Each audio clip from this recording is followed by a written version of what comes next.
वो लोग जो धर्म का काम करने वाले लोगों को आज भी दिन दहाड़े मारते हैं। सीतापुर जिला उदाहरण है कि बहुत कथा होते हुए लोगों को कुछ ब्राह्मणों ने आकर के पूरे गांव के लोगों को पीटा। फोन आते हैं भैया में पीटा जा रहा है, किस लिए? कि तथागत बुद्ध का काम हो रहा है। इसलिए मैं कहना चाहता हूं इस देश के एक महामानव से भी, जो भारत में सबसे बड़ा सम्मेलन चलाते हैं, जिनका नाम मोहन भागवत। अभी मैंने उनका एक स्टेटमेंट पढ़ा, जब ढोल गवार सूत पसुनारी इस पर काम चल रहा था।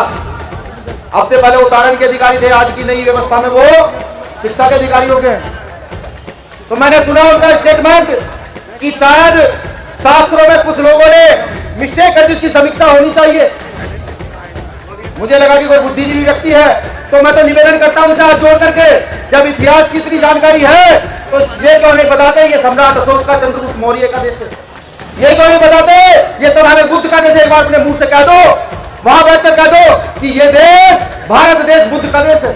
मैं कहता हूं जय श्री राम के नाम पर होने वाले झगड़े खत्म हो जाएंगे, धर्म के नाम पर होने वाले झगड़े खत्म हो जाएंगे। अगर वो लोग कहते हैं तो नहीं कहते, वो विदेश जाकर कहते हैं। और हाँ, बीमारी के लोग साफ कहते हैं ये तय है, स्थिति परिस्थिति बदलेगी, बिल्कुल बदलेगी। एक समय था जब हम बोल नहीं पाते थे, आज समय है हम आंख में आंख दिखाकर बात करते हैं, आंख से आंख लड़ाकर बात करते हैं। ये समय तैयार हो रहा है आने वाले राजपाट की व्यवस्था को स्थापित करने के लिए।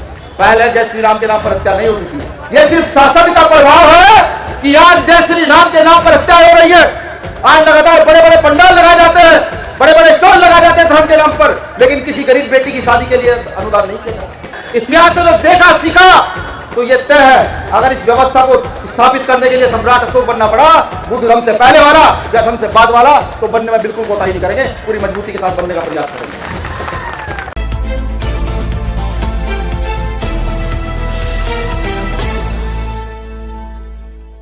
तथागत बुद्ध की, तथागत बुद्ध की।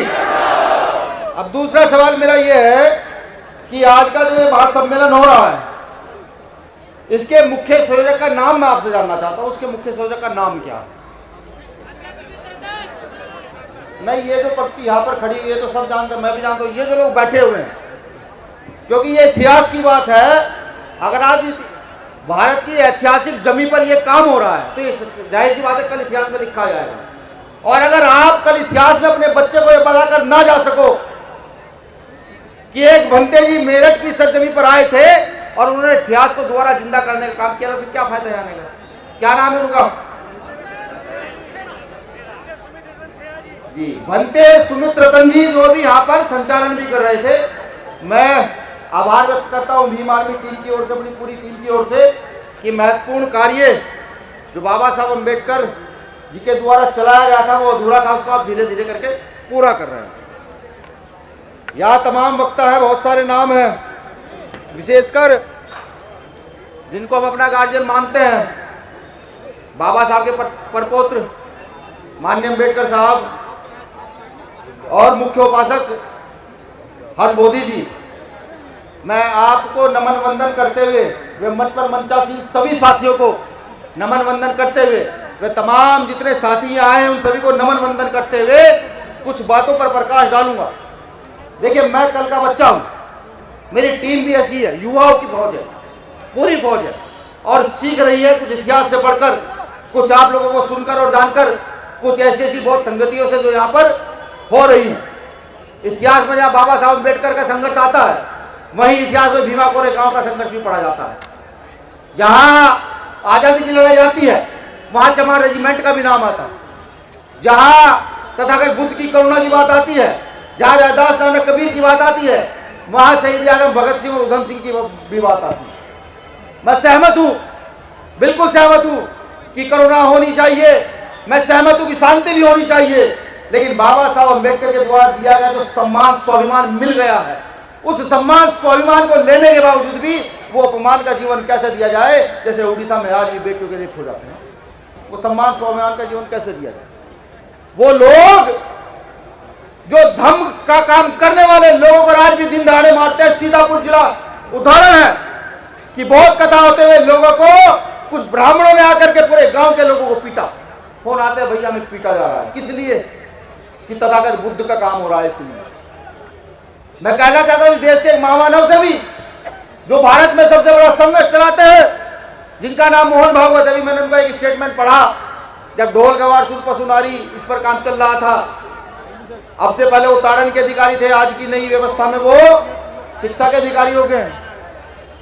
तो मैंने सुना उनका स्टेटमेंट कि शायद शास्त्रों में कुछ लोगों ने मिस्टेक कर दी, उसकी समीक्षा होनी चाहिए।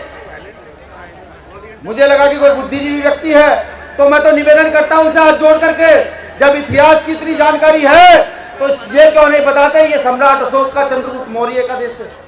ये क्यों नहीं बताते ये तथागत बुद्ध का देश? एक बार अपने मुंह से कह दो, वहां बैठकर कह दो कि ये देश भारत देश बुद्ध का देश है। मैं कहता हूं जय श्री राम के नाम पर होने वाले झगड़े खत्म हो जाएंगे, धर्म के नाम पर होने वाले झगड़े खत्म हो जाएंगे अगर वो लोग कह दें। वो नहीं कहते, वो विदेश जाकर कहते हैं। और हाँ, भीम आर्मी के लोग साफ कहते हैं, क्योंकि आत्मरक्षा का सब अधिकार बाबा साहब अम्बेडकर का संविधान देता है। ये तय है, स्थिति परिस्थिति बदलेगी, बिल्कुल बदलेगी। एक समय था जब हम बोल नहीं पाते थे, आज समय है हम आंख में आंख दिखाकर बात करते हैं, आंख से आंख लड़ाकर बात करते हैं। ये समय तैयार हो रहा है आने वाले राजपाट की व्यवस्था को स्थापित करने के लिए। बिल्कुल मैं कहता हूं मंच पर मंचासीन लोगों को भी, क्योंकि मैंने पहले कहा कि मैं तो सीख रहा हूं, मेरी पूरी टीम सीख रही है। मंच पर मंचासीन लोगों को मैं कहना चाहता हूं कि धर्म की व्यवस्था अगर पूर्ण रूप से बढ़ानी है तो कहीं ना कहीं राजनीतिक सत्ता की व्यवस्था को भी आप सब लोगों को मिलकर आगे की ओर अग्रसर करना होगा। और अगर राजनीतिक सत्ता की व्यवस्था अग्रसर ना हुई तो समझ लीजिए अभी 20, 30, 50 साल का इतिहास देखिए। अभी माननीय मंत्री जी ने भी कहा कि पहले कावड़ के मेले नहीं लगते थे साहब, बिल्कुल नहीं लगते। पहले जय श्री राम के नाम पर हत्या नहीं होती थी। यह सिर्फ शासन का प्रभाव है कि आज जय श्री राम के नाम पर हत्या हो रही है। आज लगातार बड़े बड़े पंडाल लगाए जाते हैं, बड़े बड़े स्टॉल लगाए जाते हैं धर्म के नाम पर, लेकिन किसी गरीब बेटी की शादी के लिए अनुदान नहीं किया जाता। ये व्यवस्था की तो बात है। और हम जो सीख रहे हैं इतिहास से, जो देखा सीखा, तो ये तय है अगर इस व्यवस्था को स्थापित करने के लिए सम्राट अशोक बनना पड़ा, बुद्ध धर्म से पहले वाला या धर्म से बाद वाला, तो बनने में बिल्कुल कोताही नहीं करेंगे, पूरी मजबूती के साथ बनने का प्रयास करेंगे। आप सब लोगों ने मुझे सुना, आभार। चंद लाइनों से अपनी बात खत्म करूंगा। तथागत बुद्ध से मिली बुद्धि और फूले से मिला ज्ञान।